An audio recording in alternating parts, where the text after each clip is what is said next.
ने दुख व्यक्त किया कि निरंजन भाई एक काम करो, हम महर्षि वाग्भट जी की बात लोगों के सामने रखें, इससे पहले इसका कुछ प्रयोग कर लें। तो इनमें से 54 सूत्र हम लोगों ने निकाले 7000 में से, कि इस 54 सूत्र पे हम प्रयोग का काम करेंगे। तो पूरे भारत में लगभग जो हमारे सहयोगी हैं, जो भारत की जो पौराणिक संस्कृति है, परंपराएं हैं, जो पौराणिक विज्ञान है, इस पे लगभग 200 हमारे सहयोगी हैं जो काम कर रहे हैं आज भी। और चेन्नई में लगभग 3000 ऐसा परिवार है जिसकी मदद से ये सारा प्रयोग हम लोगों ने किया। और 54 जो सूत्र हैं ये महर्षि वाग्भट जी के एक ही अध्याय से हमने लिया। उस अध्याय का नाम है दिनचर्या का अध्याय। पूरे महर्षि वाग्भट जी के ग्रंथों में सबसे बड़ा जो अध्याय है वो दिनचर्या का अध्याय है। तो इस अध्याय के 54 सूत्रों को लिया और लगभग 3000 परिवार के लोगों पर इसका परीक्षण शुरू किया। 3 वर्षों तक परीक्षण करने के बाद जो परिणाम आया, ये सुन के आप लोग बिल्कुल आश्चर्य करेंगे। जैसा परिणाम आज से 3500 साल पहले महर्षि वाग्भट जी को मिला था, ऐसा ही परिणाम आज भी हमें मिला। और एक भी सूत्र इस प्रदूषित हवा, जल, मिट्टी और अनाज के कारण भी नहीं बदल सका।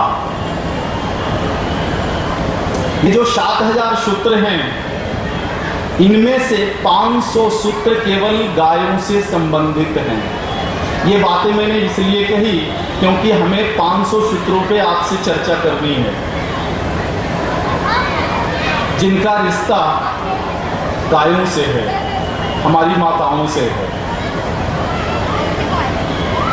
अब आप ही सोचकर देख लीजिए कि 7000 सूत्र आपके सामने हो और कोई ये कहे कि इसमें से 12-15 सूत्र आप ले लो और गारंटी देता हूं कि आप आजीवन बीमार नहीं पड़ोगे, तो सौदा महंगा है क्या? महंगा है सौदा। उस समय महर्षि वाग्भट जी ने गारंटी ली थी और आज मैं ईमानदारी के साथ गारंटी ले सकता हूं कि आप अपने जीवन में एक बार उतार कर देख लो, आप बीमार पड़ जाओ तो आप जो कहो गुलामी में बर्दाश्त करने के लिए तैयार हो।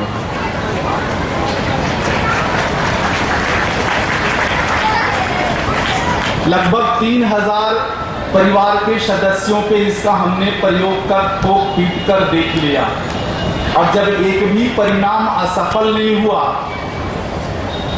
तब राजीव भाई के निर्देशानुसार हमने इस कथा के रूप में कह लीजिए, व्याख्यान के रूप में कह लीजिए या संवाद के रूप में कह लीजिए, लोगों से कहना शुरू किया है। इनमें से आप चाहें तो 500 जो सूत्र हैं वो गौ माता से संबंधित हैं, तो आप गौ माता के ही 10-15 सूत्र अपने जीवन में लगा लीजिए, क्या फर्क पड़ता है। और ये सूत्र इतने आसान हैं, इतने आसान हैं जिसकी कोई कल्पना नहीं। आप सोचते होंगे हम संस्कृत नहीं पढ़े हैं, सूत्र कैसे याद रखेंगे, कैसे इसका जाप करेंगे। तो ये सूत्र अपने जीवन में लगाने का अर्थ ये नहीं है कि आप संस्कृत जान लो और आप आध्यात्मिक हो जाइए, आप भजन कीर्तन में उतर जाइए। ये सूत्र कैसे हैं जो बता दूं आपको। ये सूत्र ऐसे हैं कि आपको खाना कैसे खाना है, खाना खाने की कला, पानी पीने की कला, सोने की कला, हम कितना खाएं, क्या खाएं, कब खाएं, स्नान हम कब करें, कितनी बार करें, कैसे करें, कहाँ करें, सोएं तो कितना देर सोएं, कैसे सोएं, बाएं करवट सोएं कि दाएं सोएं या चित्त सो जाएं, कितनी देर सोएं, ये सभी सूत्र हैं उनके। जहाँ हमारी माताएं भोजन बनाती है वो रसोई घर कैसा हो, रसोई घर का बर्तन कैसा हो, रसोई घर में कौन कौन सी औषधियाँ हो, हम कब चावल खाएं, कब रोटी खाएं, कब दाल खाएं, दाल के साथ दही खाएं ना खाएं, कब गुड़ खाएं, कब मिर्ची खाएं, कब गोल मिर्च खाएं, यही सारा सूत्र है महर्षि वाग्भट जी का। और इन्हीं में से हमें 15 सूत्र चुनने हैं। और ये सूत्र अगर आपने चुन लिया और अपने जीवन में लगा लिया तो आज के समय में मैं गारंटी लेता हूँ आप कभी बीमार नहीं पड़ेंगे, क्योंकि हमने लगभग 3000 परिवार के लगभग 7000 लोगों पर इसका परीक्षण करके देख लिया। गायों से संबंधित जो 500 सूत्र महर्षि वाग्भट जी ने दिए हैं, इन 500 सूत्रों में लगभग 60 सूत्रों पे हमने अभी काम किया है। 60 सूत्रों पे हमने शोध का काम किया है और अभी तक एक भी सूत्र फेल नहीं हुआ, असफल नहीं हुआ। जैसे गाय से संबंधित जो सूत्र हैं, उदाहरण के रूप में आपके सामने जैसे मैं एक रखता हूं कि महर्षि वाग्भट जी कहते हैं कि अगर किसी मनुष्य शरीर में अगर कफ का रोग हो जाए, कफ के 42 रोग हैं हमारे शरीर में, अगर कफ बढ़ जाए और अगर हम उसे छोड़ दें, उसकी चिकित्सा ना करें, तब 42 रोग हमें होने की संभावना है। इन 42 रोगों की चिकित्सा घी है, गाय का घी। अगर बिल्कुल आपकी भाषा में मैं कहूँ तो अगर इन 42 रोगों की चिकित्सा के लिए आप किसी एलोपैथी के डॉक्टर के पास जाएं तो कम से कम उनके पास 2000 दवाइयाँ हैं, कम से कम 2000 दवाइयाँ कफ के रोग को ठीक करने के लिए। महर्षि वाग्भट जी का एक ही सूत्र है और वो अपने आप में पर्याप्त है कि कफ का कोई भी बीमारी आपको हो तो उसमें आप गौ घृत का प्रयोग करो। और मैंने अपने जीवन में करके देखा, अपने चिकित्सालय में करके देखा और जहाँ जहाँ मैं संवाद के लिए जाता हूँ वहाँ के लोगों पर प्रयोग करके देखा, बिल्कुल 100% खरा उतरता है। ऐसे 500 सूत्र हैं महर्षि वाग्भट जी के ग्रंथों में गौ माता से संबंधित। इनमें से जो कुछ मूल बात है वो आपके सामने रखूंगा। 500 सूत्रों पर तो मैं आपसे बात नहीं कर सकता, यहाँ पे इतना समय हमारे पास नहीं होगा, लेकिन इसमें से 10-12 सूत्र जो आपके जीवन में काम में आने वाला है, इन सूत्रों पे मैं जरूर बात करूंगा। गायों से हमें क्या क्या मिलती है, कौन कौन सी वस्तुएं मिलती है, तो सामान्य रूप से आप जानते होंगे कि गौ माता दूध देती है। थोड़ा और सोचे तो लगेगा कि गौ माता गोबर भी देती है। थोड़ा और सोचे तो लगेगा कि हाँ, गौ माता हमें गौमूत्र भी देती है। तो निश्चित रूप में गौ माता से हमें 3 वस्तुएं मिलती हैं, दूध, गोबर और गौमूत्र। और महर्षियों ने इन 3 गव्यों से 2 और गव्य बनाए।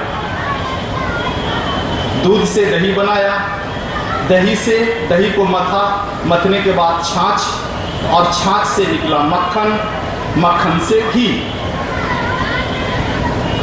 तो घी और छाछ, ये 2 गव्य हमें प्राप्त हुए। और 3 मूल गव्य, दूध, गोबर, गौमूत्र। और दूध से निकलने वाला 2 और गव्य, छाछ और घी, ये कुल मिलाकर के 5 गव्य हुए।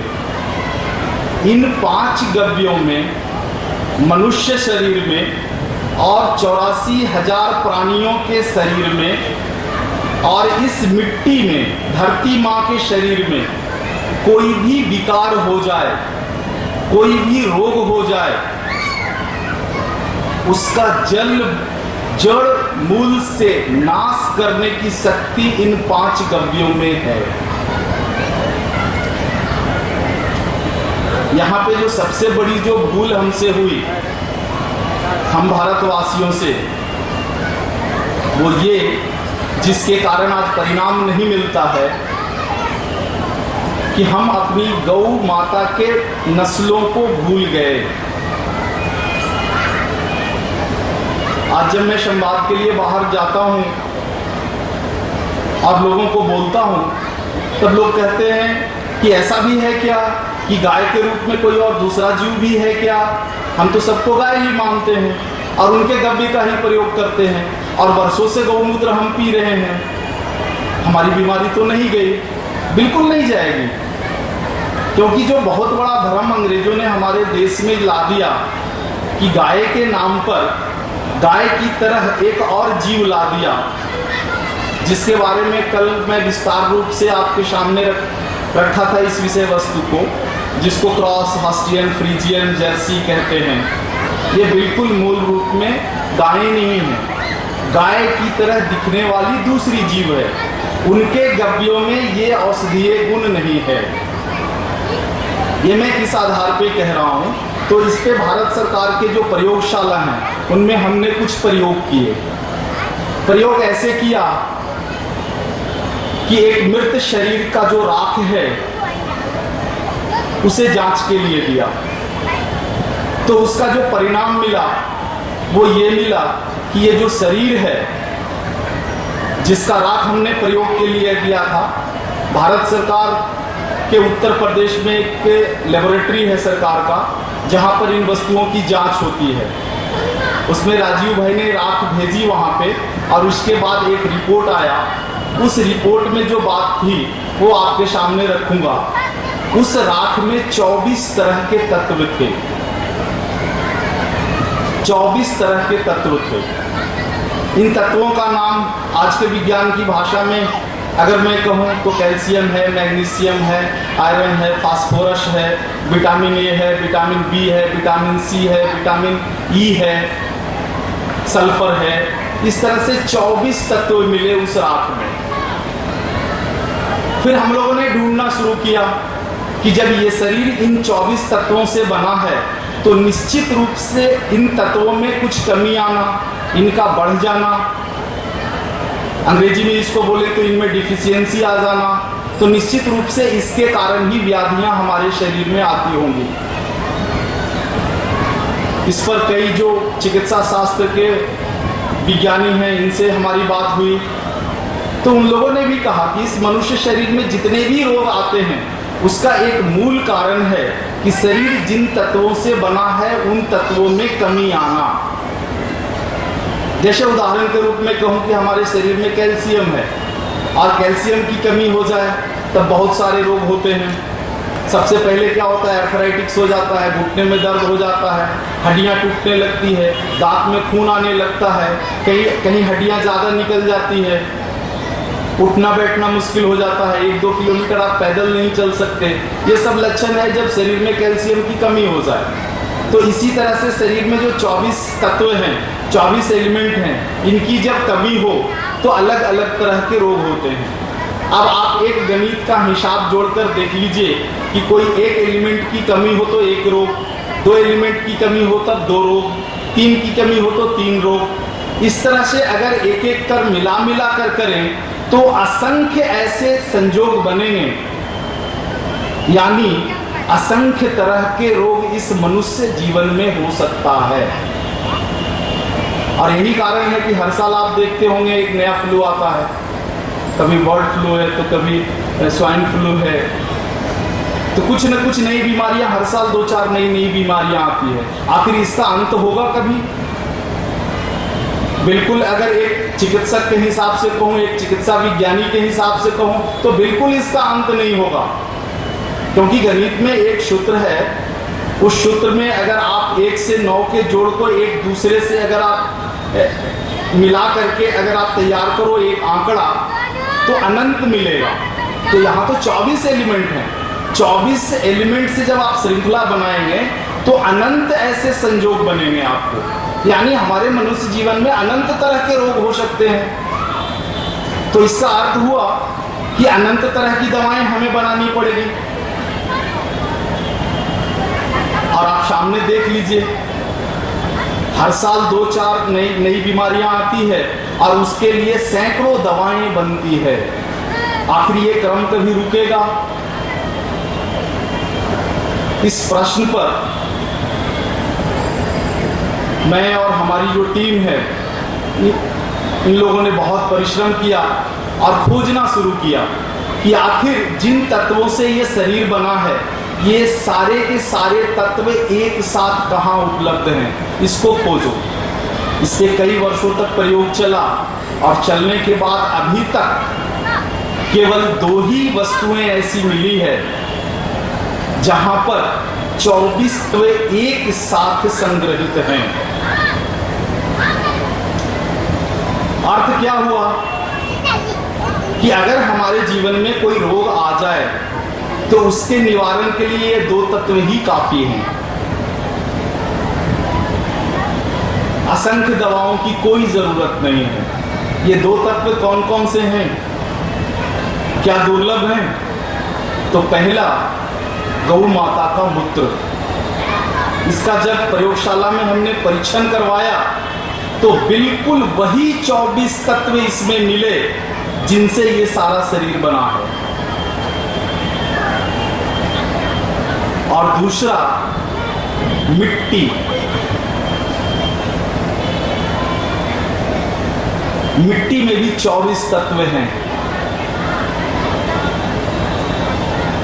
मिट्टी जब मैं कहूं तो आप ये मत समझना कि आज वाली मिट्टी जिसमें सारा कुछ पॉल्यूशन है, रोज आप केमिकल डालते हैं, रोज यूरिया और डीएपी डालते हैं, वो वाली मिट्टी नहीं। किसी तराई, किसी नदी की तराई की मिट्टी को खोद लें जो आपसे बिल्कुल अछूता है। कुछ साल पहले तक जो हमारे कुम्हार भाई हैं उनको आप देखते होंगे कि वो नदी की तराई को खोदते थे और वहां से काली मिट्टी निकालते थे और उसी मिट्टी से घड़ा बनता था। तो जो तराई की मिट्टी है, शुद्ध मिट्टी है, जहां तक हमारा पॉल्यूशन नहीं पहुंचा है, उस मिट्टी में भी वही 24 तत्व हैं जिनसे हमारा मनुष्य शरीर बना है।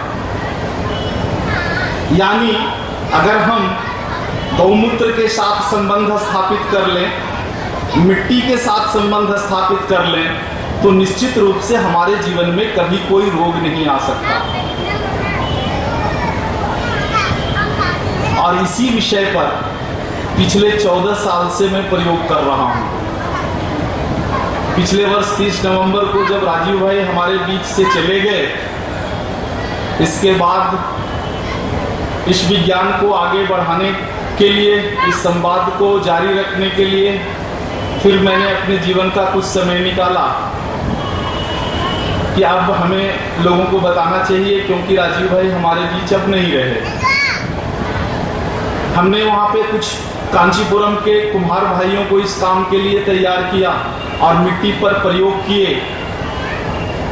और आपको एक बात बताऊं, आप बिल्कुल विश्वास नहीं करेंगे, लेकिन अगर आपकी समस्या है तो आप अपने जीवन में प्रयोग करके देख लीजिए। जब परिणाम आ जाए तब हमें आप बताइएगा। कुछ ऐसे भाई थे जिन्हें मधुमेह की बीमारी थी। आप जानते हैं आज भारत में हर 100 व्यक्ति में 5 व्यक्ति को मधुमेह की बीमारी है। पिछले साल भारत सरकार का एक जनगणना रिपोर्ट जारी हुआ। इसका जब मैंने गहनतापूर्वक अध्ययन किया तो हमें जानकारी मिली कि सरकार के आंकड़े ही कहते हैं कि भारत में हर 100 व्यक्ति में 1 व्यक्ति को कैंसर है, हर 100 व्यक्ति में 5 व्यक्ति को मधुमेह की बीमारी है और हर 100 व्यक्ति में 9 व्यक्ति को हृदय की बीमारी है और हर 100 व्यक्ति में 40 व्यक्ति को श्वास संबंधी बीमारियां हैं, जिनमें टीबी भी आता है, ट्यूबरकुलोसिस। तो इतनी जो गंभीर स्थिति हो गई है चिकित्सा के क्षेत्र में, तो इसमें से हम लोगों ने प्रयोग करने शुरू किए।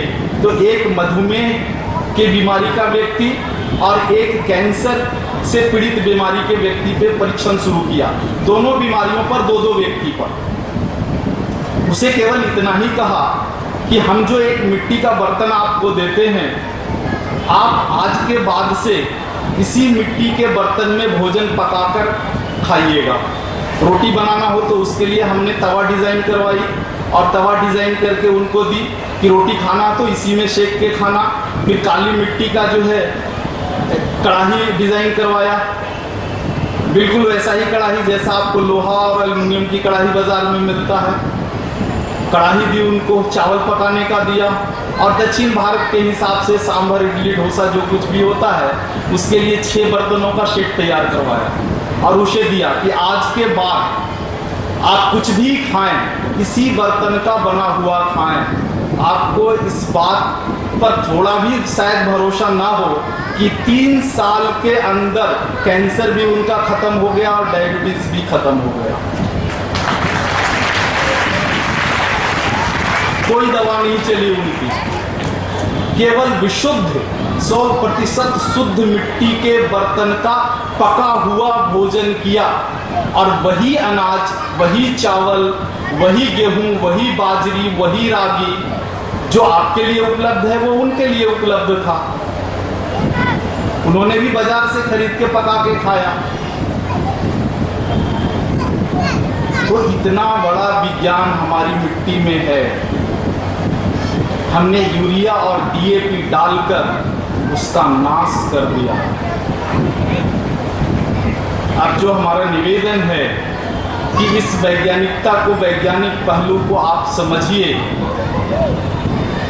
और आपसे जुड़े हुए जितने किसान भाई हैं उनको कहिए कि देखो भैया, आप किलो में 5 रुपया अधिक ले लो मुझसे, 20 रुपये अगर चावल है तो 25 का भाव ले लो, लेकिन आप अपने खेत में यूरिया और डीएपी मत डालना। क्योंकि हमारे देश में जो धरती है इसे भी हम माँ के रूप में ही देखते हैं, और यूरिया और डीएपी जैसा जहर कोई अपनी माँ की छाती पे डालेगा और जहर डाला हुआ, जहर से उगाया हुआ कोई अनाज खाएगा? अगर आपने अपने गांव के आसपास के किसानों को, आपसे जो जुड़े हुए भाई हैं, अगर इनको थोड़ा भी आप अधिक मूल्य देकर प्रोत्साहित करने का काम शुरू किया तो मैं दावे के साथ कहता हूं कि कोई किसान मनमर्जी से यूरिया डीएपी का प्रयोग नहीं करता है। उसके सामने मजबूरी है। क्या मजबूरी है? एक दर्द है उनके पास। आप एक छोटी सी वस्तु कोई बनाते हैं और आप अपनी मर्जी से उसके ऊपर एमआरपी लिखते हैं, अधिकतम मूल्य। यानी कोई भी वस्तु आप बनाते हैं उस पे आपका अधिकार है कि उसकी कीमत आप तय करें और उसी कीमत पर वो चीजें बाजार में बिकती हैं। अब आप सोच कर देखिए, जो किसान इतना मेहनत से अनाज उगाता है वो अपना एमआरपी डालता है, उसे अधिकार नहीं है। जो किसान सब्जियां उगाते हैं उनका अधिकार नहीं है कि वो तय कर लें कि भिंडी आज इतने रुपए किलो बिकेगा। और बहुत दुख के साथ एक चीज मुझे कहना पड़ता है बार बार अपने संवादों में कि हमारी जो माताएं हैं, बहनें हैं, जब श्रृंगार का सामान खरीदने के लिए बाजार में जाती हैं तो कभी मोल भाव नहीं करती हैं, लेकिन जब सब्जी मंडी में जाती हैं तो 50 पैसे के लिए भी मोल भाव कर लेती हैं। ये बहुत दर्द के साथ कहना पड़ता है। और यही कारण है कि जो हमारे किसान भाई हैं मजबूरी में माँ की छाती पर यूरिया और डीएपी जैसा जहर डाल रहे हैं। उनके इस दर्द को एक बार आप समझ लीजिए, उन्हें प्रोत्साहित कीजिए, तभी आपको अमृत तुल्य अनाज मिलेगा। और यही किस्सा दूध के साथ भी है। आज गौ माता का दूध उपलब्ध नहीं है। गया जैसे शहर में, जो बिल्कुल एक ग्रामीण क्षेत्र से जुड़ा हुआ है, जब मैं घूम जाता हूं तो पूरे गया शहर में मुझे एक गौ माता नहीं दिखती है। हाँ, गौ माता के नाम पर जर्सी क्रॉस, हस्टियन, फ्रीजियन सब मिलती है। ये सुअर ब्रीड जितने भी हैं सारे मिलते हैं। अब आप एक सामान्य, आप माँ लोग हैं, आपसे ज़्यादा तो मैं ज्ञानी नहीं हो सकता। सामान्य रूप से आप ये बात को जानते होंगे कि पूत जैसा दूध पिएगा वैसा ही बनेगा। बचपन में जब मैं पढ़ता था गांव में तो एक कहावत चलती थी, जब 2 बच्चे लड़ जाते थे ना तो उसमें से कोई एक बच्चा कहता था कि शेरनी का दूध पिया है तो आओ। तो इस कहावत का अर्थ तो यही मुझे निकलता है मेरे मन में कि जैसी माँ का दूध बच्चा पिएगा वैसा ही बनेगा।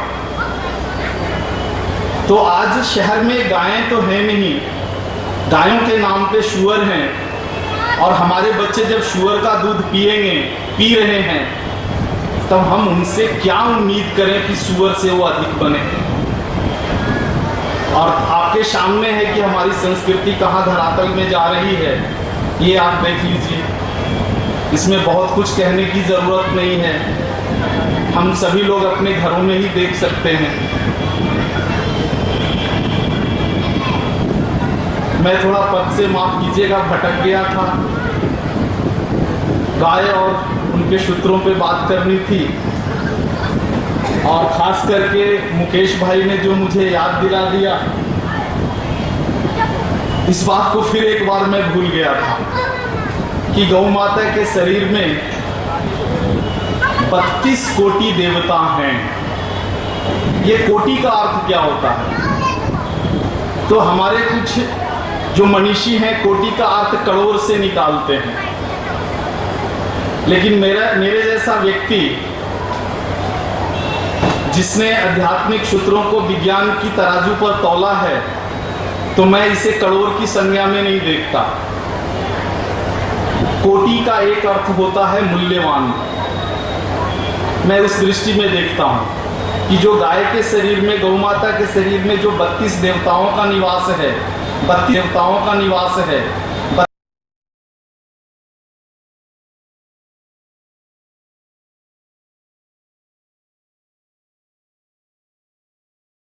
हो जाता है।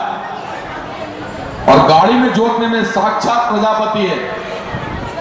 गाय जब खुले में खूंटे से बाहर जब स्वतंत्र विचरती है, तो उस समय गंगा, जमुना, गोदावरी और सरस्वती जगदम्बा जैसी हो जाती है, लक्ष्मी की स्वरूपा हो जाती है। तो गाय की महिमा में अपन कुछ भी बयान करें तो वो कम है। इसीलिए इसे गावो विश्वस्य मातरः, गाय को इस संसार की माता के रूप में बताया गया। मैं आपको महर्षि च्यवन के बारे में बताऊं कि एक बार उन्होंने राजा नहुष से कहा कि इस संसार में गायों के समान दूसरा कोई दल नहीं है। बहनों से निवेदन है कि शांति बना के रखें और आवश्यक सूचना यह भी है कि गौशाला की रसीद भी कट रही है हमारे पास, और किसी सज्जन को अगर दान पात्र में गौ सेवा के लिए कुछ अंश दान करना हो, गुप्त दान करना हो, तो वो हमारे यहाँ पे बिल्कुल स्टेज के सामने हमारे पास एक बक्सा लगा हुआ है, आप उसमें डोनेट कर सकते हैं। मिश्रा जी आप कुर्सी लगा के बैठ जाएं, रसीद कटवाने वाले बहुत सारे लोग आ रहे हैं। भविष्य पुराण में 69वें अध्याय में भगवान श्री कृष्ण युधिष्ठिर से कहते हैं कि समुद्र मंथन के समय क्षीर सागर से 5 गौएं प्राप्त हुई थी। नंदा, सुभद्रा, सुरभि, सुशीला और बहुला। और ये कामधेनु गायें सभी कामनाओं को पूर्ण करने वाली। और आप लोगों के लिए बड़ी खुशखबरी ये है कि आपने कभी प्रयास नहीं किया, इन कामधेनुओं के दर्शन मात्र से आपकी संपूर्ण कामनाएं पूर्ण हो सकती है।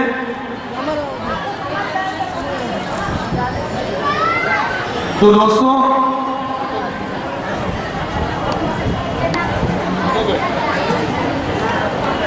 मैं बता रहा था कि महर्षि च्यवन ने राजा नहुष से कहा कि संसार में गौओं के समान दूसरा कोई धन नहीं देखता हूं मैं। गौ सेवा समस्त पापों की नाशक है, विकार रहित दिव्य अमृत धारण करने वाली गौ माता है, कामनाओं को पूर्ण करने वाली है।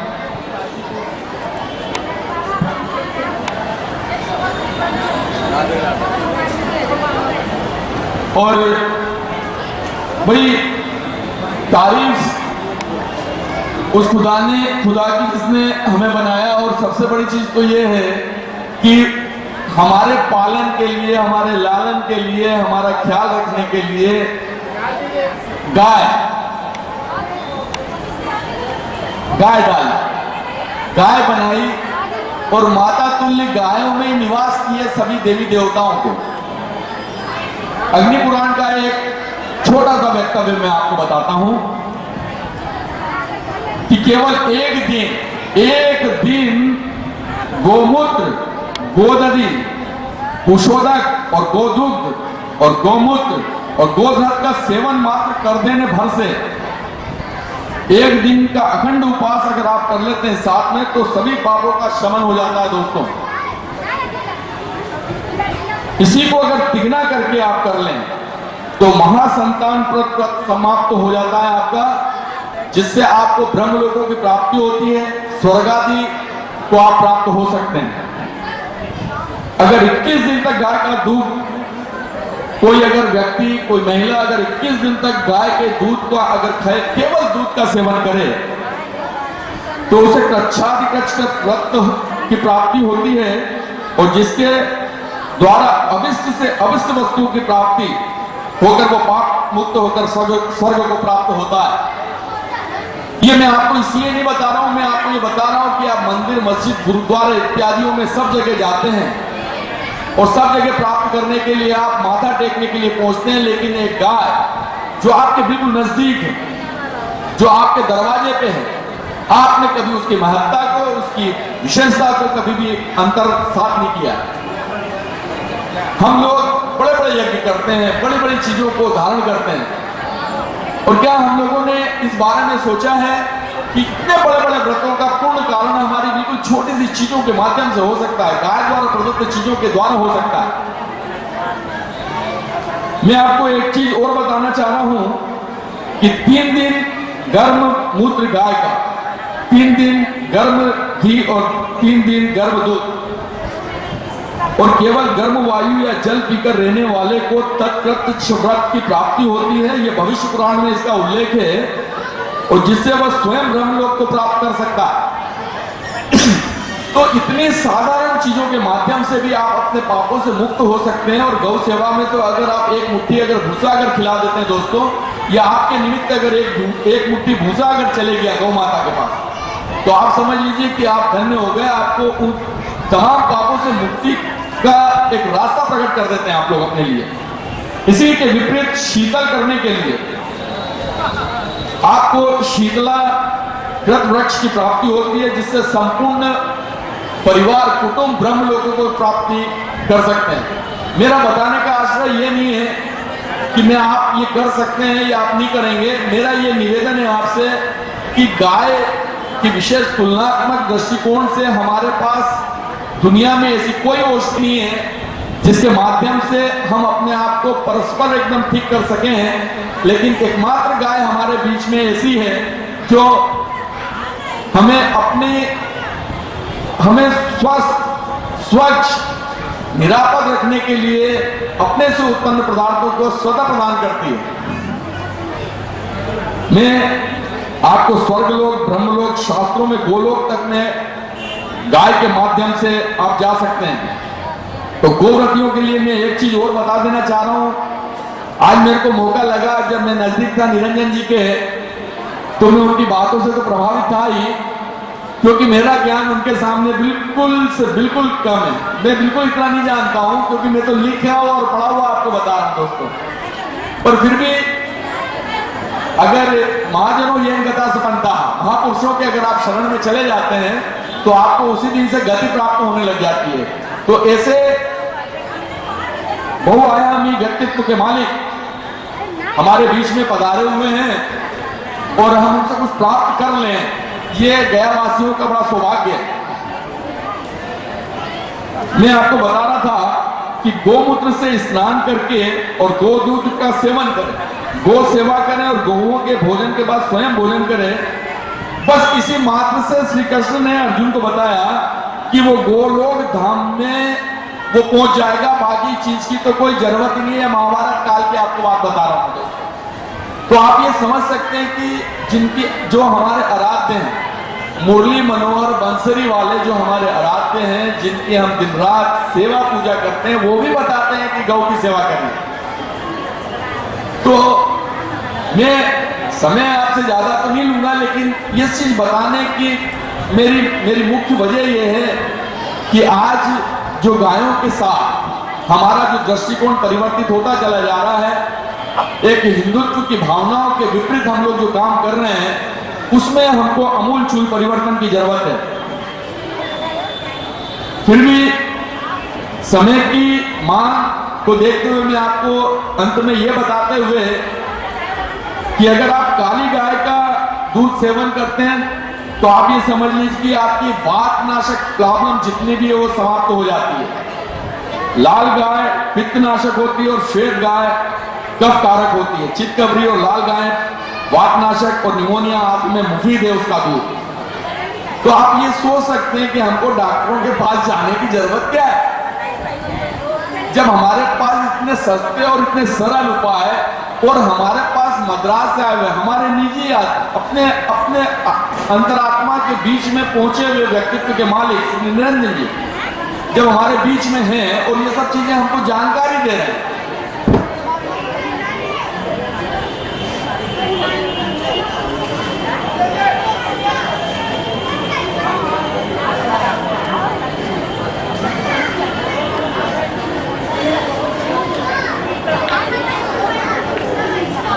मैं विराम लगाते हुए श्री निरंजन जी से मेरा निवेदन है कि आज आप अपनी कलम और कापी पे बिल्कुल नोट कर लें। आपकी कोई भी व्यथा, कोई भी शिकायत को हम यहाँ से निदान करेंगे। और एक बार जोरदार जयकारा लगाते हुए गौ माता की, गौ माता की, गौ माता की।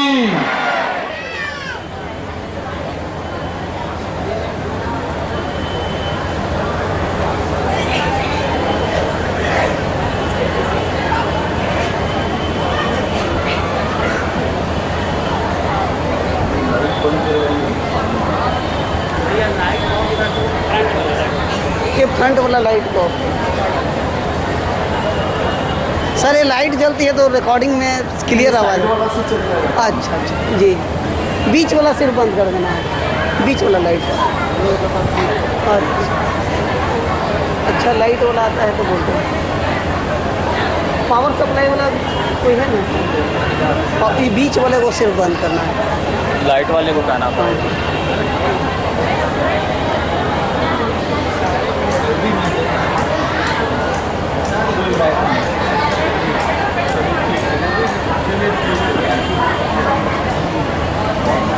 अच्छा किनारे वाला बंद हो गया। आएंगे लोग ना तो बहुत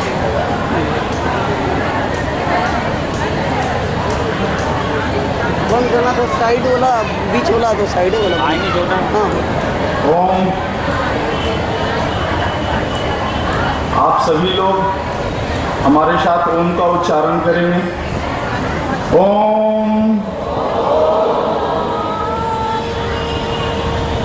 ओम ओम।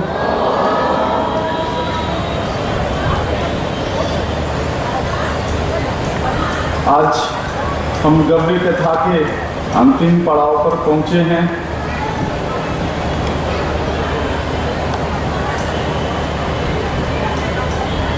हमारा संवाद शुरू हो इससे पहले एक बार मैं फिर से इस आयोजन में जुड़े हुए जितने भी भाई बहन हैं सभी का आभार प्रकट करना चाहूँगा, जिनके सहयोग से हमारे और आपके बीच संवाद करने का समय मिल पाया, मौका उपलब्ध कराया।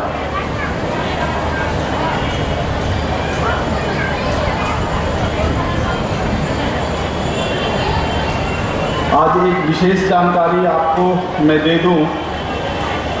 जिन भाइयों एवं बहनों को गौ माता के प्रति श्रद्धा है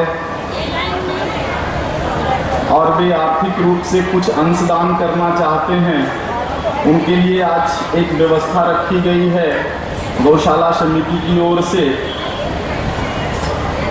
वे चाहें तो गुप्त दान के रूप में हुंडी में अर्थ दे सकते हैं, अर्थ की मदद कर सकते हैं या फिर रसीद कटवा सकते हैं।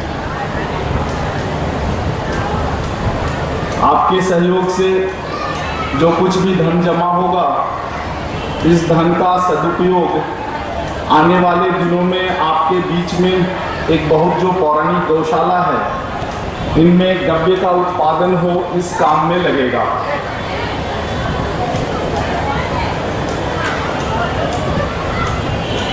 आज गव्य कथा के अंतिम पड़ाव पर एक बहुत ही महत्वपूर्ण विषय पर आपसे संवाद करूंगा।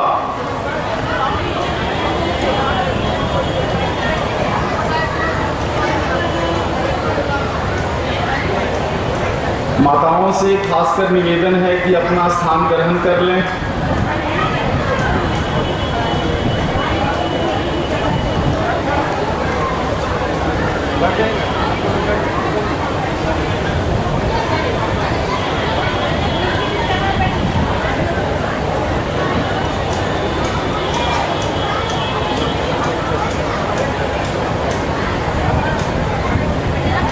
कल तक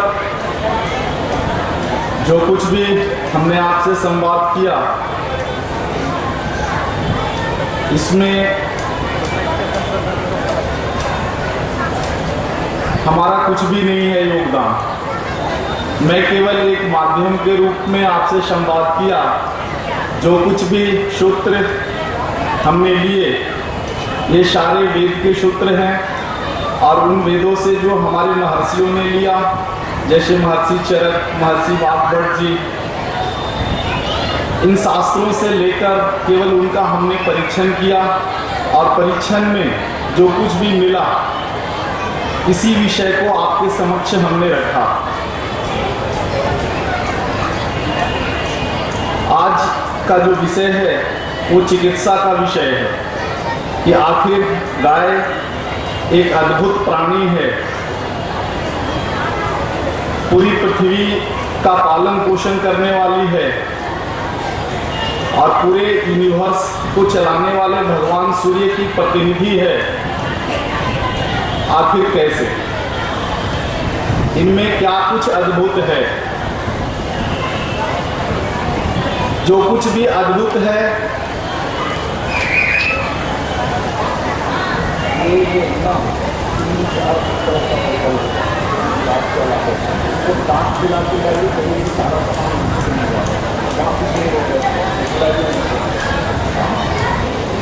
ये पंचगव्य का जो स्टॉल चला रहे हैं, उनसे हमारा निवेदन है कि मंच पर थोड़ी देर के लिए आएं।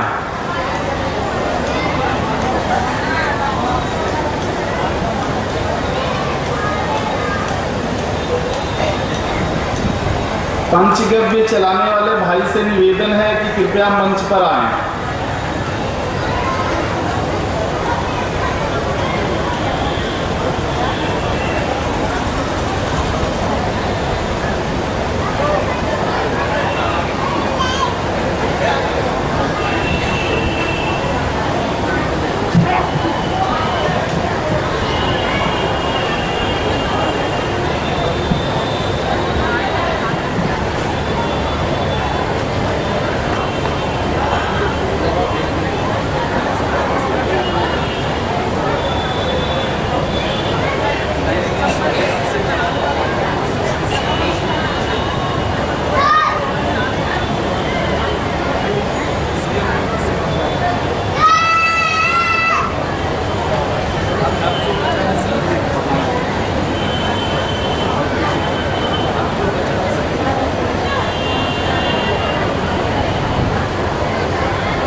माफ कीजिएगा, थोड़ी देर के लिए कुछ व्यवधान हुआ हमारे आयोजकों की गलती से। आज आपके सामने जो मैं विषय रखने जा रहा हूँ, ये जो विषय है कि क्या कुछ अद्भुत है हमारी गौ माँ में, कैसे इस ब्रह्मांड को चलाने वाले भगवान सूर्य की प्रतिनिधि है पूरी पृथ्वी का पालन पोषण करने वाली माँ है। और आज का जो संवाद है ये शुरू करने से पहले आज सभा स्थल में जितनी माँ बैठी हुई हैं इनसे मेरा एक सवाल है। सवाल ये है कि कोई भी माँ पुत्र या पुत्री का जन्म देती हैं तो उनके मन में क्या आस होती है, ये आप बताइए।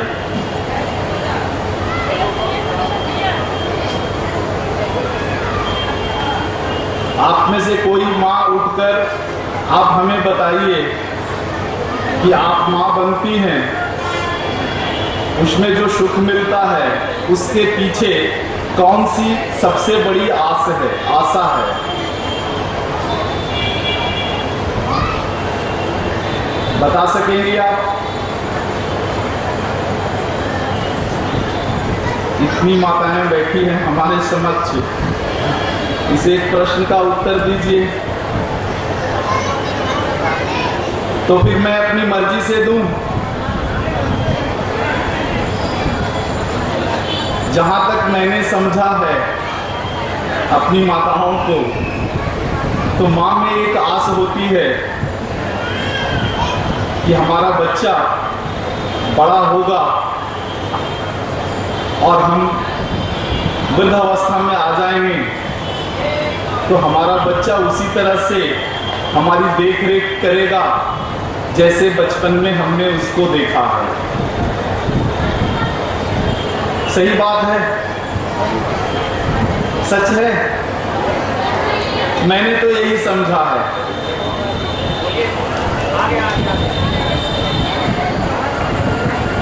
माँ पुत्र या पुत्री का जन्म देती है, उसमें ये एक बहुत बड़ा हिस्सा छुपा हुआ होता है, क्योंकि सबको मालूम है कि वृद्धावस्था आएगी और उस समय हमें किसी सहारे की जरूरत पड़ेगी।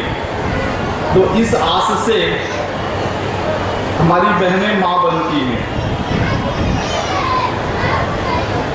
आज मैं आपको एक ऐसे माँ की कथा कहूँगा और उनका अद्भुत, जिनके मन में दिल में कोई भी आस नहीं होती, उसी माँ का नाम है गौ माँ। गौ माँ जानती है कि जब हमारे शरीर से दूध नहीं निकलेगा, हम अपने बच्चों को दूध नहीं पिलाएंगे, तब यही बच्चे मेरे शरीर को कसाईयों के हाथ बेच देंगे।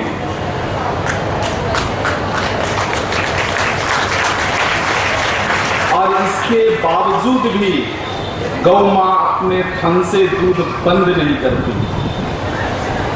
वो जानती है कि मैं अपने जिन पुत्रों को दूध पिला रही हूँ वे हमें वृद्धावस्था में कभी भी हमारी देख रेख नहीं करेंगे, फिर भी थोड़ी भी कंजूसी नहीं करती दूध देने में। तो आप बताइए, इन दोनों में अगर हमसे पूछा जाए कि कौन सी माँ ज्यादा महान है तो मैं किसका नाम लूं?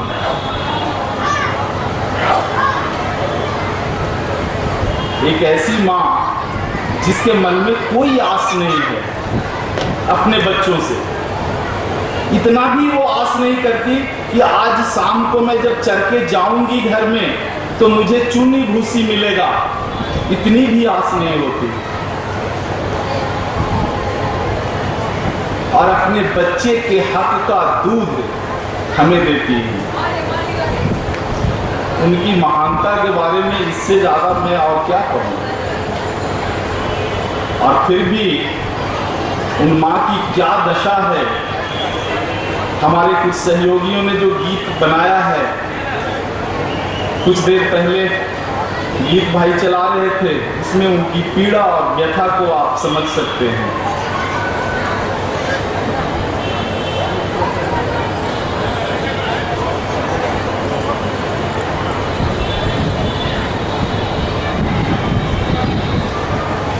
आज मैं आपके सामने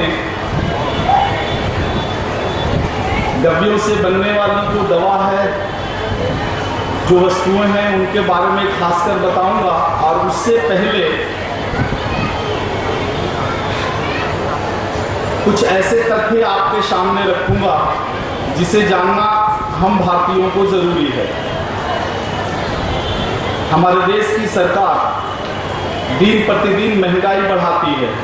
एक साल में 5 बार डीजल और पेट्रोल के दाम बढ़ जाते हैं, कोई तर्क नहीं होता।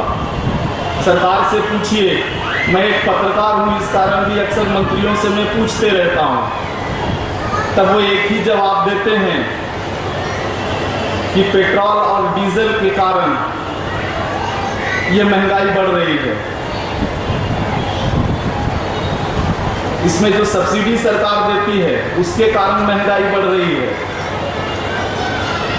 सरकार का दूसरा तर्क होता है कि अगर हम डीजल और पेट्रोल ना खरीदें तब फिर आप वाहन कैसे चलाएंगे, सामान हम कैसे ढोएंगे, देश की रेलगाड़ियां कैसे चलेगी, बिजली का उत्पादन कैसे होगा।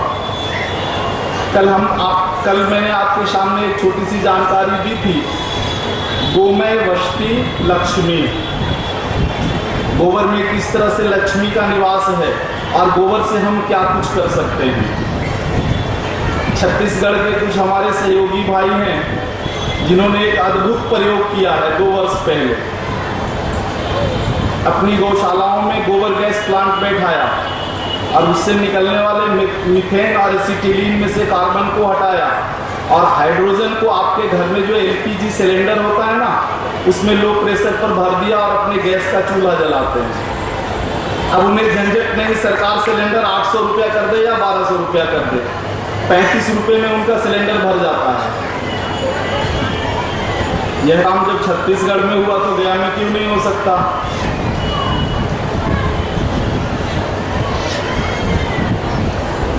हो सकता है।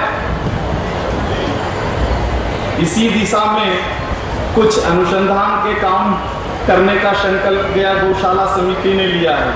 आज समिति के कुछ कर्मठ कार्यकर्ताओं के साथ हमारी बैठक थी और बैठक में उन्होंने कहा कि निश्चित रूप से हम गौशाला में जो है इन सारी चीज़ों का विकास करेंगे।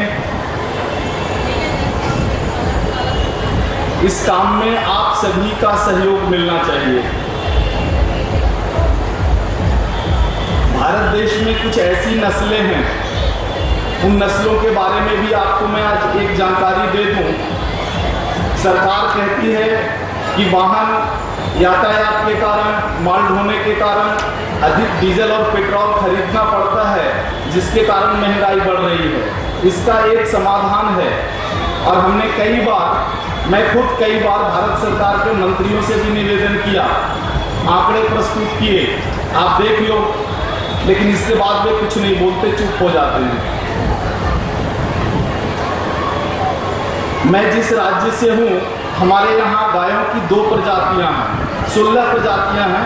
इनमें से 2 प्रजातियों के बारे में मैं थोड़ी चर्चा करूँगा आपसे। एक प्रजाति है जिसका नाम है कांगायम और दूसरी प्रजाति है जिसका नाम है उमला चेरी। उमला चेरी और कांगायम प्रजाति की जो गायें हैं, ये दूध बहुत कम देती हैं। 1 लीटर, 1.25 लीटर, 1.5 लीटर अधिक से अधिक देती हैं एक शाम में। एक दिन में 2 लीटर से ज़्यादा दूध नहीं देती। लेकिन अद्भुत क्या है उनमें कि उनके जो बैल होते हैं, आज भी कांगायम और उमला चेरी के बैल 4 टन का लोड खींचते हैं। टाटा ने एक गाड़ी निकाली है चिन्नायान, टीवी पे रोज प्रचार आता है। उसकी कैपेसिटी है 2 टन खींचने की। हमारे देश के जो बैल हैं 4 टन वजन खींचते हैं।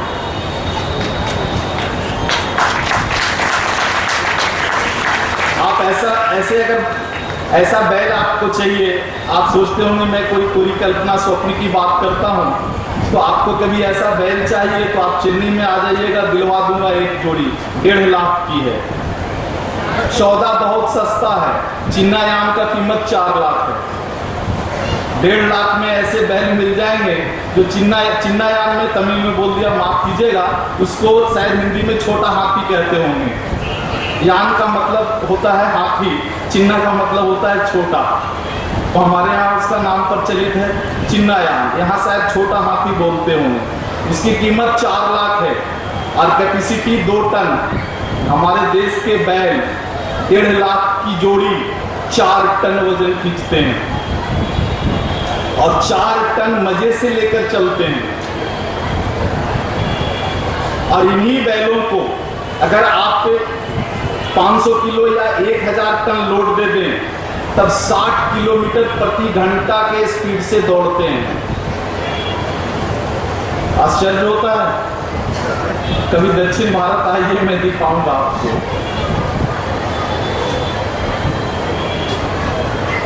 जो अच्छी अच्छी कंपनियों की जो गाड़ियां हैं ना, ये भी कच्ची सड़क पर 60 किलोमीटर तेजी से नहीं दौड़ सकते। हमारे देश के जो बैल हैं, नंदी हैं, अंग्रेजों ने इतना कुछ नष्ट कर दिया।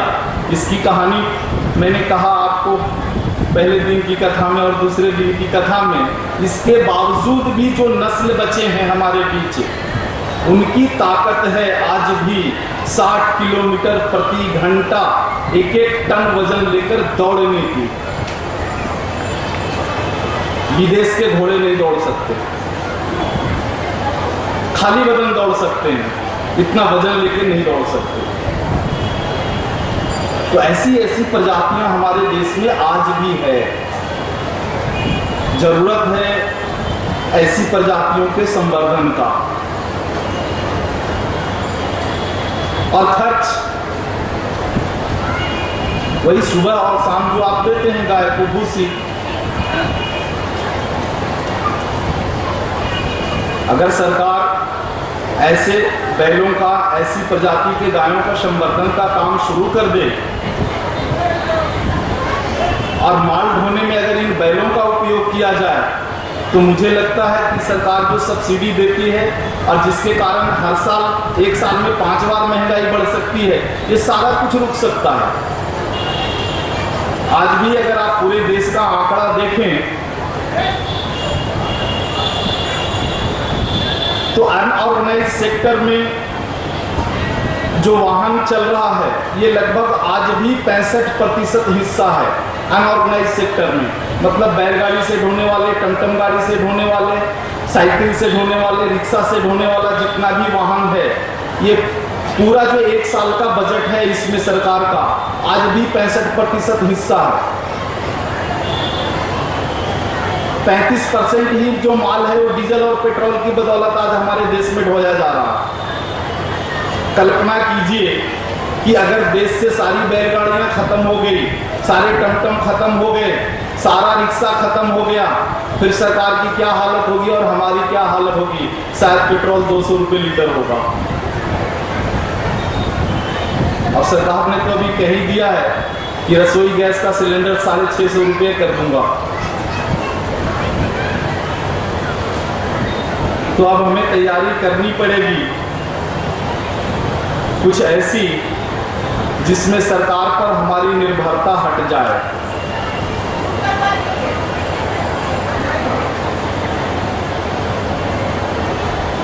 मैं विनम्रतापूर्वक निवेदन करूंगा, और मैंने आज भी मीटिंग में किया गया गौशाला समिति से, कि कुछ इस तरह के काम हमारे शहर में भी होने चाहिए, जिसका लाभ यहाँ के लोगों को मिले और कम से कम देखकर दूसरे लोग इसका अनुकरण करें।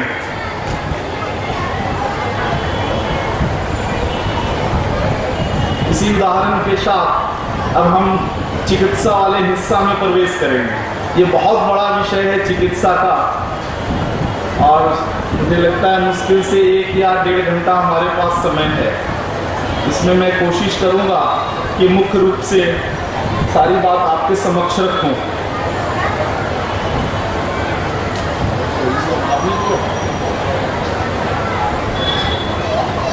एक आपको मैं सूचना दे दूं कि जो कुछ भी मैंने प्रथम दिन कहा और कल भी कहा और आज जो मैं कह रहा हूं, इसमें अगर कोई आपको शंका हो, कुछ डाउट हो या किसी नए विषय पे जानकारी चाहिए, तो आप हमें एक कागज के पुर्जे में लिख करके दे दीजिए। कथा के अंतिम समय में आधा घंटा समय में निकालूंगा जिसमें आप सभी के प्रश्नों का उत्तर देने का प्रयास करूंगा। हमारे जो सहयोगी भाई हैं आपके बीच घूम रहे हैं, इन्हें आप लिख कर दे दीजिए। आपकी अगर कोई शारीरिक पीड़ा है, मानसिक पीड़ा है, इसका भी समाधान हो सकेगा तो मैं ज़रूर करूंगा।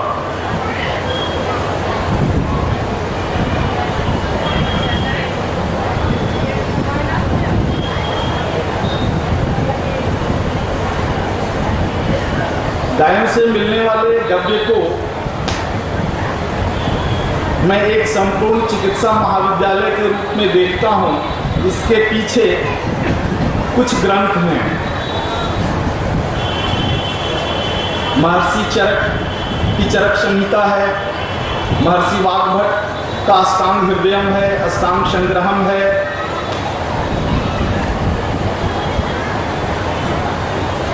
इनके अध्ययन के बाद ही मेरी दृष्टि खुली कि ये जो 5 गव्य हैं, इनमें मनुष्य जीवन में और पृथ्वी पर जितनी भी 84,000 जीव जंतु हैं, हमारी धरती है, इन सब की व्याधियों की चिकित्सा हो सकती है।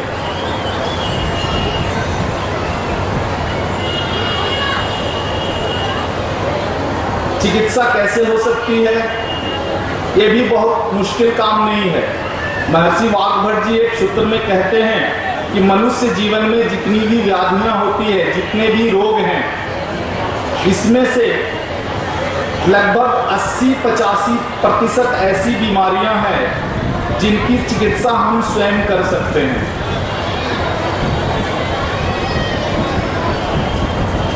कुछ 15 से 20% कुछ ऐसी गंभीर बीमारियां हैं, कलिष्ठ रोग हैं, जिनकी चिकित्सा के लिए हमें किसी एक्सपर्ट की जरूरत है।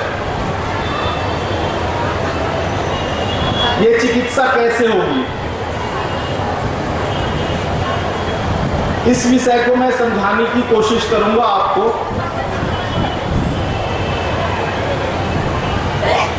हमारे महर्षियों ने हमारे शरीर को चिकित्सा के हिसाब से 3 खंडों में तोड़ा है। आप इसे ध्यान से सुने, एकाग्रचित्त होकर सुने, क्योंकि इस विषय की अगर समझ आपके पास नहीं आएगी तब आप अपनी चिकित्सा नहीं कर सकेंगे। और न ही ये जो गव्य आपके सामने है, इसके बारे में जब मैं आपको बताऊंगा तो इसका उपयोग करना आप तभी सीख सकेंगे जब इस चिकित्सा के मूल बात को आप समझेंगे। हमारे महर्षियों ने हमारे शरीर को चिकित्सा के हिसाब से 3 खंडों में तोड़ा है। सर से लेकर जहां से हृदय शुरू होता है, इस खंड को एक हिस्सा रखा जिस हिस्से का नाम है कफ का क्षेत्र। आप बैठ जाइए।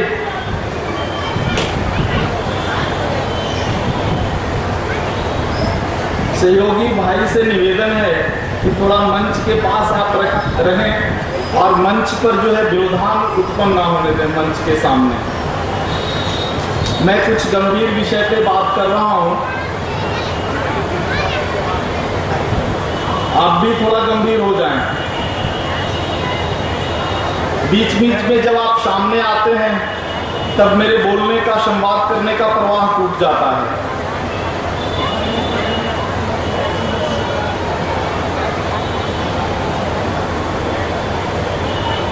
हमारे महर्षियों ने हमारे शरीर को चिकित्सा शास्त्र के हिसाब से 3 खंडों में तोड़ा है।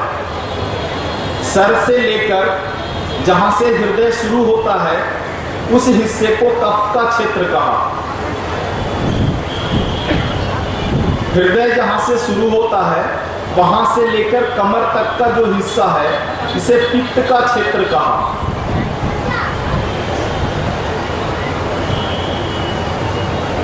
और कमर से जो नीचे का हिस्सा है, उसे वात का क्षेत्र कहा।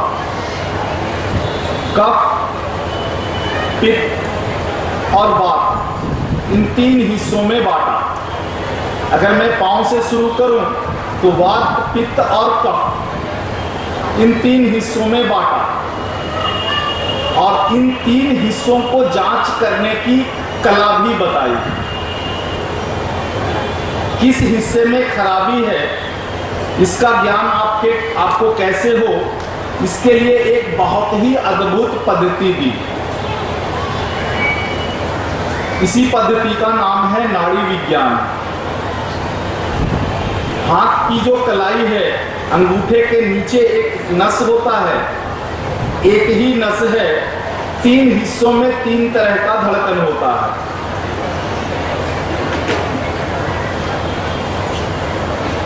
इसमें एक वर्गीकरण हुआ महिलाओं के लिए बाएं हाथ की नाड़ी और पुरुषों के लिए दाहिने हाथ की नाड़ी। अंगूठे के नीचे आप देखेंगे ये जो गड्ढा है, यहाँ से 1 इंच के बीच में आप 3 अंगुली रखिए, ये 3, तो आप देखेंगे कि एक ही नाड़ी में 3 तरह का स्पंदन है।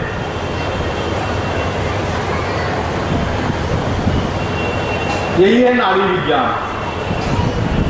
ऊपर का जो स्पंदन है वो कमर के नीचे का हिस्सा है, और बीच का जो स्पंदन है वो पेट का हिस्सा है, हृदय के कुछ भाग का हिस्सा है, फेफड़े का हिस्सा है, लीवर का हिस्सा है।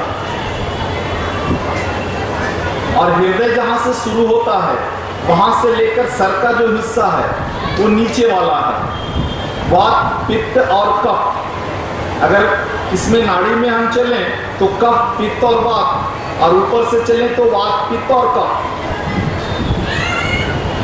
इन 3 नाड़ियों में जो स्पंदन है, इससे हम जान सकते हैं कि हमारे शरीर के किस हिस्से में खराबी है। कैसे पता करेंगे? तीनों नाड़ियों में देखिए कि किस नाड़ी में धड़कन अधिक है।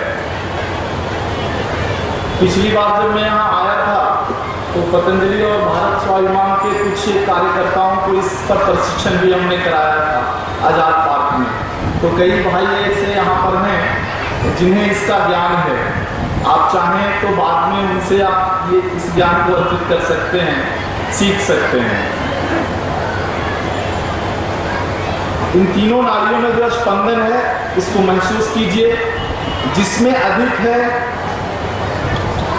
सामान्य रूप से उस हिस्से में खराबी है। अगर सबसे ऊपर वाली नाड़ी का स्पंदन अधिक है तो निश्चित रूप से आपके कमर के नीचे के हिस्से में भाग में कोई न कोई गड़बड़ी है, कहीं कोई रिपेयरिंग है। बीच की नाड़ी में स्पंदन अगर अधिक है तो निश्चित रूप से हृदय में हो सकता है, फेफड़ा में हो सकता है, लीवर में हो सकता है, पेट में हो सकता है, कहीं ना कहीं कोई गड़बड़ी होगी। सबसे नीचे का जो नाड़ी है उसका स्पंदन अगर बढ़ा हुआ है तब निश्चित रूप से सर से लेकर हृदय तक के हिस्से में कहीं ना कहीं कोई गड़बड़ी होगी। इन तीनों का ही अलग अलग नाम दिया, वात, पित्त और कफ।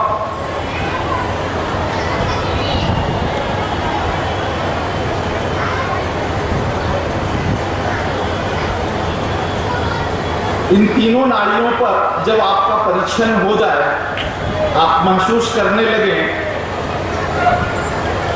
कि किस भाग में खराबी है, यहाँ से आप कम से कम अपने जीवन में आने वाले 80% व्याधियों की चिकित्सा खुद कर सकते हैं। 15 से 20% जो गंभीर रोग हैं इनके लिए केवल एक्सपर्ट की जरूरत पड़ेगी, चिकित्सक की जरूरत पड़ सकती है, विशेषज्ञ की जरूरत पड़ सकती है। इससे भी थोड़ा अगर आप आगे बढ़ लें और अपने घर के रसोई घर को समझ लें, तब तो फिर आपके जीवन में किसी विशेषज्ञ की कोई जरूरत नहीं है। रसोई घर का एक बहुत बड़ा विषय है। महर्षि वाग्भट जी का जो ग्रंथ है अष्टांग हृदयम और अष्टांग संग्रहम, इसमें 300 से ज़्यादा सूत्र हैं रसोई घर के ऊपर। और एक छोटी सी जानकारी आपको दे दूं कि महर्षि वाग्भट जी ने आज से 3500 साल पहले जिस रसोई घर का डिज़ाइन किया और करने के बाद भारत के घरों में उसकी कॉपी हुई, उसमें कहते हैं महर्षि वाग्भट जी कि एक संपूर्ण रसोई घर के लिए जरूरी है उस घर में 48 औषध का रहना। 48 औषध, औषध किसे कहा है उन्होंने? हल्दी आपके रसोई घर की एक औषध है, धनिया आपके रसोई घर की दूसरी औषध है, नमक आपके रसोई घर की तीसरी औषध है। इस तरह से 48 औषध उन्होंने बताए हैं एक रसोई घर के लिए। और फिर उन्होंने कहा है कि अगर ये 48 औषध आपकी रसोई घर में है, मतलब आपका जो रसोई घर है वो एक संपूर्ण चिकित्सालय है। आज मैं देखता हूँ अपने घरों में तो ये 48 से सिमटते सिमटते 5 और 6 पर आ गया है। और कुछ कंपनियों ने जब रेडीमेड मसाला निकाल दिया है तब तो ये 5 भी गायब हो गए, अब कुछ भी नहीं बचा, क्योंकि सारा कुछ मिक्स खिचड़ी आता है। सांभर मसाला अलग आता है, चाट का मसाला अलग आता है, फिर अलग से हल्दी की जरूरत पड़ेगी। आप क्या करेंगी? सोच कर देखिए। अगर ये सारा कुछ मिलाने से ही काम हो जाता तो महर्षि वाग्भट जी 3500 साल पहले मिला के फॉर्मूला दे देते। एक ये बहुत बड़ा विषय है, और कभी अगर मुझे आपसे फिर संवाद करने का मौका मिला तब मैं इस विषय पर आपसे बात करूंगा, रसोई घर के बारे में। 3500 साल पहले हमारे देश में कैसा रसोई घर होता, बहुत बड़ा विषय है। कम से कम इस विषय को मैं संक्षिप्त में भी समेटूं तो 5-6 घंटे का समय लग सकता है, इसलिए आज इस पर बात नहीं करूंगा, केवल इतनी जानकारी दे देता हूं आपको।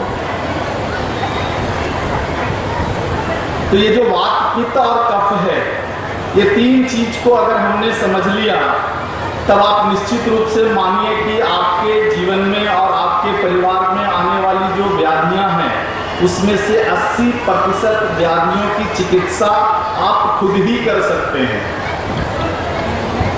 20% जो गंभीर रोग हैं उनमें आ सकता है मधुमेह, उनमें आ सकता है चर्म रोग सोराइसिस, उसमें आ सकता है कैंसर, हृदयघात, मृगी, टीबी। ये कुछ गंभीर रोग हैं जिनके लिए अपने को विशेषज्ञ की जरूरत है। और इसमें भी जब अगला संवाद होगा तो मैं कोशिश करूंगा कि रसोई घर को आप समझ लें और विशेषज्ञों से भी आप मुक्ति पा लें। बहुत मुश्किल काम नहीं है। आप भी चाहें तो अष्टांग हृदयम, अष्टांग संग्रहम पढ़िए, बहुत कुछ आसानी से आपको उसमें उपलब्ध हो जाएगा। थोड़ी सी जरूरत पड़ेगी संस्कृत जानने की, क्योंकि जो मूल मंत्र हैं, मूल जो सूत्र हैं वो संस्कृत में हैं, और अगर उसकी व्याख्या भी है तो उस मंत्र का एक हिस्सा है। एक एक सूत्र से 100 अर्थ निकलते हैं, तो किसी व्याख्याकार ने अगर लिखा तो उस सूत्र का एक अर्थ लिखा, लेकिन एक एक सूत्र से सैकड़ों अर्थ निकलते हैं। इसके लिए अगर थोड़ी सी संस्कृत की जानकारी आपको हो तो निश्चित रूप से ये काम आप मेरे संवाद के बगैर ही कर सकती हैं आप, क्योंकि मैंने भी उन्हें पढ़ा उन ग्रंथों को, और 13-14 साल से कुछ लोगों पर इसका प्रयोग हमने किया। और इसके बाद जब मेरे दिल में ये विश्वास हो गया कि निश्चित रूप से आज भी ये सूत्र नहीं बदले हैं, तब मैं आपके सामने ये बात मैं कह रहा हूँ। तो ये जो शरीर का 3 हिस्सा है, कमर के नीचे का हिस्सा वात, इनमें कौन कौन से रोग होते हैं इसको आप समझ लीजिए। इसमें सामान्य रूप से जो रोग होता है 35-40 वर्ष के बाद, वो रोग होता है घुटना घिस जाने का, घुटने के दर्द का। ये वात का रोग है। मतलब शरीर में अगर वायु का प्रकोप बढ़ जाए और कई वर्षों तक बढ़ा रहे, तब हमारे शरीर की हड्डियों के बीच जो एक लुब्रिकेंट होता है वो सूखने लग जाता है। एक तरल पदार्थ होता है, चिकनाई होता है, ये सूखने लग जाता है। और आज के वातावरण में, इस भौगोलिकता में 35-40 वर्ष होते होते लुब्रिकेंट की कमी शुरू हो जाती है। पाँव में दर्द रहता है, घुटने से आवाज आती है, सीढ़ी नहीं चढ़ सकते, 10-15 किलो वजन लेकर नहीं चल सकते, ये सारा कुछ होता है। इसकी उत्पत्ति पेट में होती है। पेट में कैसे होती है? आपने खाना खाया, भोजन किया और वो पचा नहीं। कोई भी भोजन अगर पेट में नहीं पचे तब क्या होगा? सड़ेगा, और सड़ेगा तो फिर क्या होगा? गैस बनेगा, दुर्गंध आएगी। एक दिन गैस बना, शरीर झेल लिया, कल भी गैस बना, झेल लिया, आखिर ये मशीन कब तक झेलेगा? अंत में क्या होगा? इसका प्रभाव कमर के नीचे शुरू हो जाएगा और एक ऐसी स्थिति आएगी कि जोड़ों के बीच में जो तरल पदार्थ है, जो लुब्रिकेंट का काम करता है, वो सूखने लगेगा।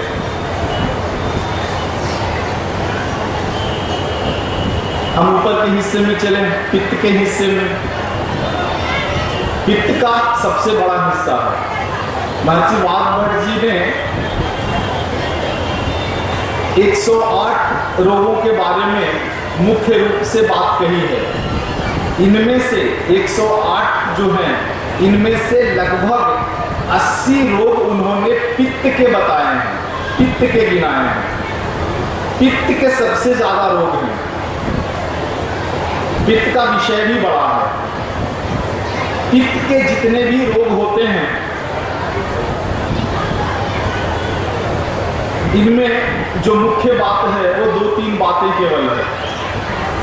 भोजन का सही ढंग से नहीं पचना, बिना प्यास के पानी पीना, प्यास लगने पर भी पानी नहीं पीना, और सोने का ज्ञान नहीं होना।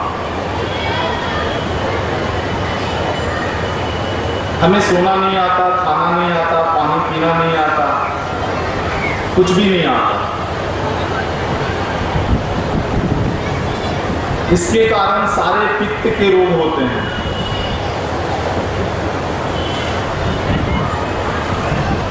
इससे ऊपर चले, कफ के रोग में आए।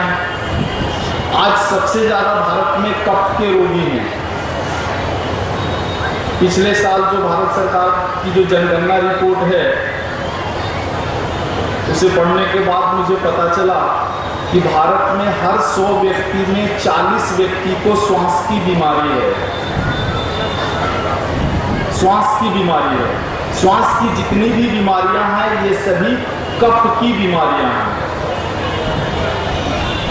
कुछ को छोड़कर, कुछ गंभीर रोगों को छोड़कर।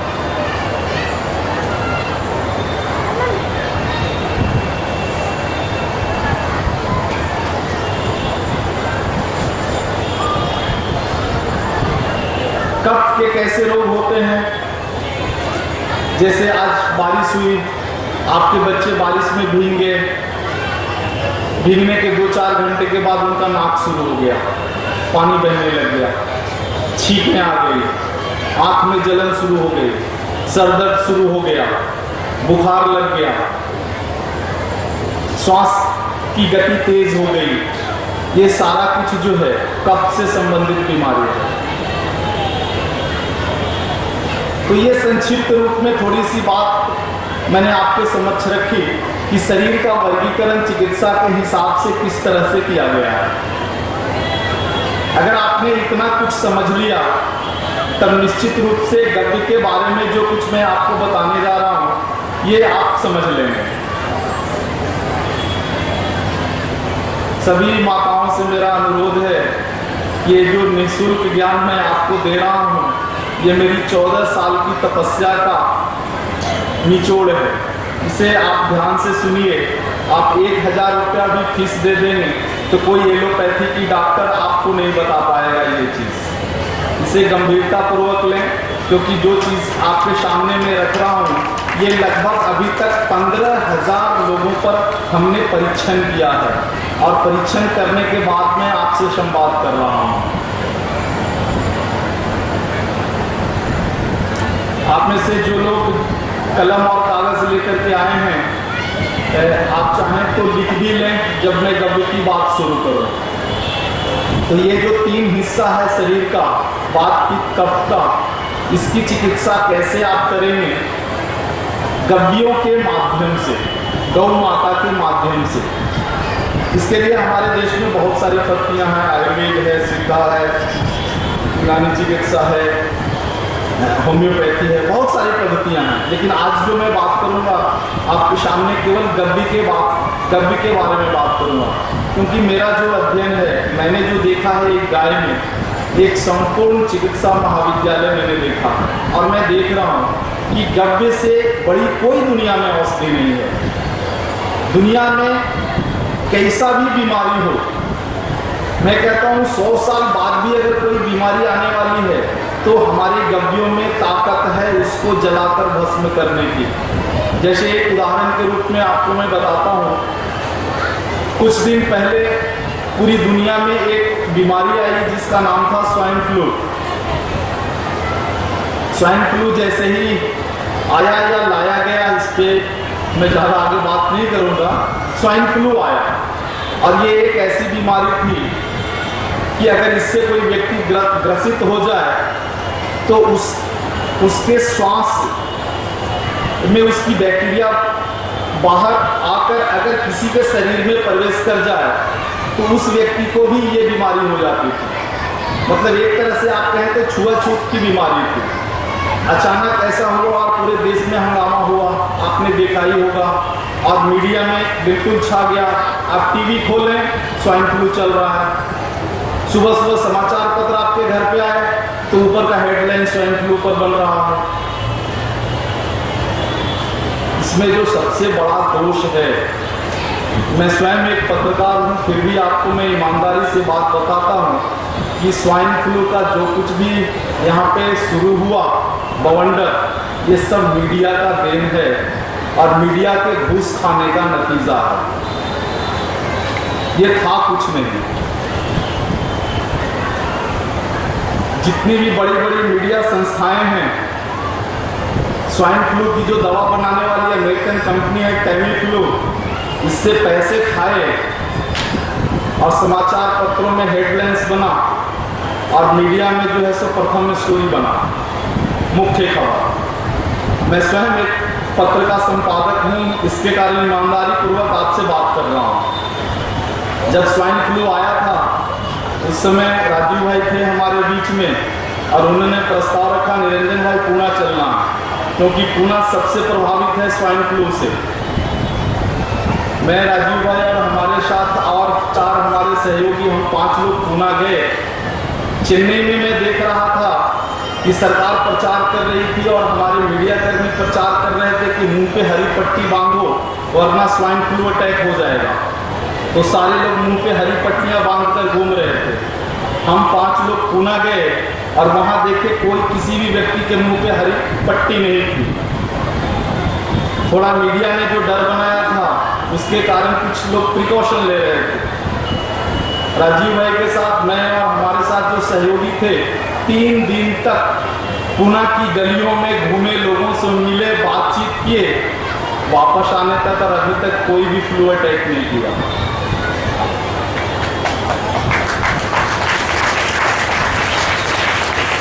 तो ये है मीडिया का कमाल।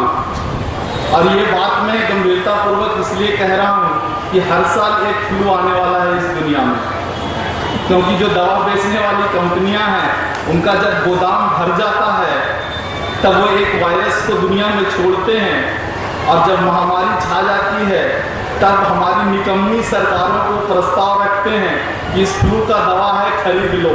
और सरकार घबरा जाती है कि अगर नहीं खरीदे तो मेरी बदनामी होगी, और वो सारा कचरा सरकार खरीद कर कुछ सब्सिडी पर और कुछ मुफ्त में हमें खिलाती है, जिससे पता नहीं कितने तरह की और बीमारी आती है।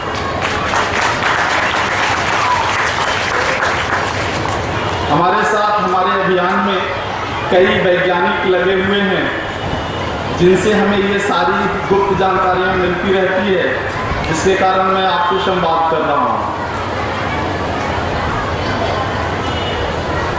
ये बात इसीलिए बताया मैं, हर 2-3 साल पर ऐसा कोई फ्लू आएगा और आप कभी चिंता मत कीजिएगा, कभी घबराइएगा मत। उसका एक फॉर्मूला सूत्र आज मैं देकर जाता हूँ। ये जो फ्लू है ना, ये शरीर में कोई भी फ्लू आप ले लो, जैसे कुछ दिन पहले बर्ड फ्लू आया था, फिर स्वाइन फ्लू आया, और भी कोई नया फ्लू आ जाए, कभी मत घबराना, क्योंकि जितने भी इस तरह के जो वायरस की बीमारियां हैं, ये 25 डिग्री सेंटीग्रेड तापमान से ऊपर जीवित नहीं रह सकते। मतलब भारत की जैसी तहसीर है, जैसा यहाँ मौसम है, 3 महीना अगर हम शीत ऋतु का छोड़ दें तो शेष दिनों में यहाँ का तापमान 25 डिग्री से अधिक होता है। और दक्षिण भारत में तो साल भर 25 डिग्री से ऊपर टेम्परेचर रहता है। उत्तर भारत में 3 महीना को छोड़ दें तब। तो ये जो 3 महीना का समय है, जब टेम्परेचर 25 डिग्री से नीचे गिरता है, तभी किसी भी तरह का हानिकारक वायरस जीवित रह सकता है। और अगर तापमान गिर भी गया और आपके शरीर के अंदर अगर तापमान नहीं गिरा, तब दुनिया का कोई भी फ्लू आपके शरीर में प्रवेश करते ही मर जाएगा।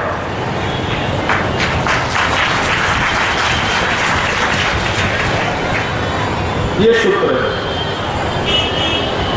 तो कभी भी जब कोई वायरस फैले तो एक ही काम करना आप लोग कि शरीर के तापमान को गिरने मत देना। कोई हरी पट्टी लगाने की जरूरत नहीं पड़ेगी। ऐसी जब महामारी फैलती है तो मैं और हमारे जितने सहयोगी हैं अक्सर सेवा भाव से उस क्षेत्र में जाते हैं, और हम लोगों ने कभी अपने मुंह पे हरी पट्टी नहीं लगाई, क्योंकि वायरस इतना सूक्ष्म होता है, इतना छोटा होता है कि अगर घुसना होगा ना तो 5-10 हरी पट्टियां भी एक के ऊपर आप एक लगा लो तो घुस जाएगी, इतना सूक्ष्म होता है। तो हमारे शरीर का तापमान ना गिरे, इसके लिए हमें क्या करना चाहिए? इसके लिए एक ही सुरक्षित उपाय है, गौ माता का शरण। शरण कैसे? हम साष्टांग दंडवत हो जाएं, हमें मिल जाएगा, मिलेगा जरूर, लेकिन आशीर्वाद मिलेगा।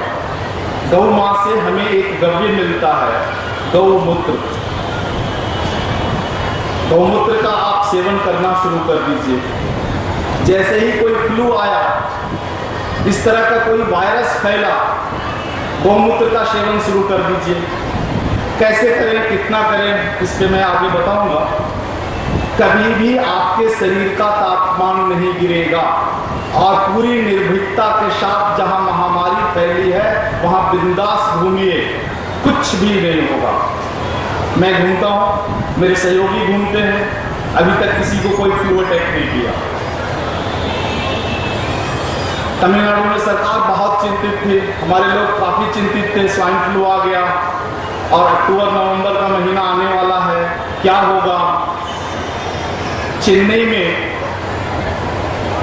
मैंने अपने चिकित्सालय से 3000 लोगों को नियमित रूप से गौमूत्र पिलाया, किसी भी व्यक्ति को कोई अटैक नहीं हुआ। और सरकार रोज विज्ञापन देती थी, तमिलनाडु सरकार, कि घरेलू चिकित्सा वालों से सावधान रहो और टेमीफ्लू खाओ।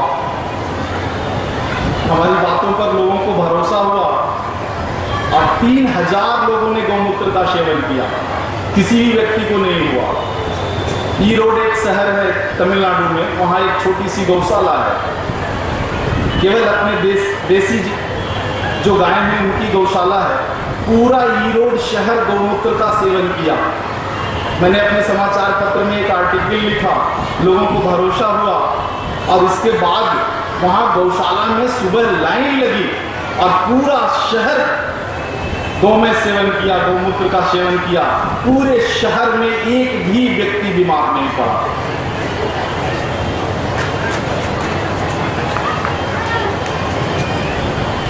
अब आप बताओ, गौमूत्र का पैसा लगता है क्या? कभी गाय मैया पैसा मांगती है, पैसा दो तब गौमूत्र देंगे? वो तो देती है, जो इसके महत्व को जानता है वो ले लेता है।